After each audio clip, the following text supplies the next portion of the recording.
Hello students, question number 8 from JEE Main 2022, 28 July, shift 1.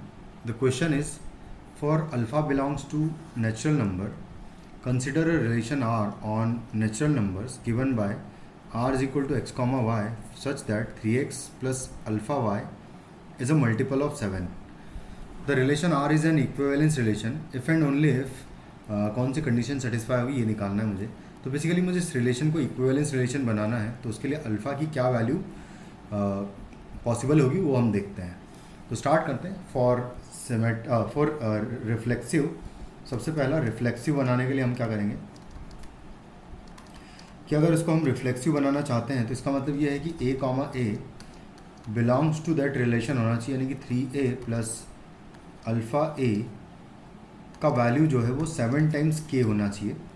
7k इसलिए क्योंकि multiple of 7 मुझे बनाना है इसको. जब मैं a और a को x और y की प्लेस पर रिप्लेस करूँ तो यहाँ से आएगा अल्फ़ा प्लस 3 टाइम्स a का वैल्यू 7k होना चाहिए, यानी कि बेसिकली अल्फ़ा प्लस 3 का वैल्यू सम मल्टीपल ऑफ 7 होना चाहिए. तो अल्फ़ा का वैल्यू यहाँ से आ रहा है 7k1 माइनस 3 होना चाहिए, और 7k1 माइनस 3 को और अच्छे से लिखा जाए तो इसको मैं लिख सकता हूँ 7 टाइम्स सम k2 लिख दूंगा, और बल्कि प्लस यहाँ पर प्लस 7 एंड माइनस 7 कर दूंगा, जो कि यहाँ कर दूंगा. तो कुछ इस तरीके से कर देंगे. तो देखो -7 एंड +7 करूँगा ताकि ये प्लस में आ जाए, रिमाइंडर क्योंकि प्लस में होना चाहिए. तो इन दोनों को कंबाइन करेंगे तो यहाँ से 7 कॉमन लेने पर k1 -1 आएगा और प्लस बचेगा 4. तो बेसिकली ये तो पूरा कम्प्लीटली डिविजिबल 7 से है और +4 आ रहा है, तो रिमाइंडर 4 होना चाहिए. बेसिकली पहले स्टेप से तो ये पता लग रहा है जब 7 से डिवाइड हो तो रिमाइंडर 4 होना चाहिए. उसके बाद फिर नेक्स्ट अगर देखें तो वैसे इसके हिसाब से ही अगर देखा जाए कि सिर्फ अगर रिफ्लेक्सिव ही बनाना है मुझे इस रिलेशन को, तो एक ऐसा नंबर इसने होना चाहिए अल्फ़ा ने जो कि 7 से डिविजिबल होने पर 4 रिमाइंडर मिलना चाहिए. बट हम सिमेट्रिक भी चेक करते हैं. तो सिमेट्रिक होने के लिए a कॉमा बी अगर उस रिलेशन में है तो b कॉमा ए भी उसी रिलेशन में होना चाहिए, तब जाके वो रिलेशन सिमेट्रिक होगा. तो इसका मतलब मैं अगर यहाँ पर पुट कर देता हूँ a और b पहले तो 3a plus alpha b is equal to some 7k होना चाहिए. उसके बाद फिर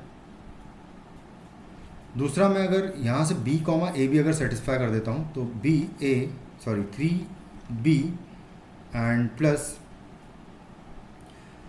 अल्फ़ा टाइम्स a का वैल्यू इक्वल टू 7k2 होना चाहिए. ऐसा कुछ होना चाहिए.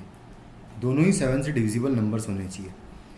इन दोनों को अगर ऐड करूँगा तो यहाँ से 3 कॉमन ले लूँगा तो a प्लस बी बचेगा, प्लस यहाँ से अल्फ़ा कॉमन ले लूँगा तो a प्लस बी बचेगा.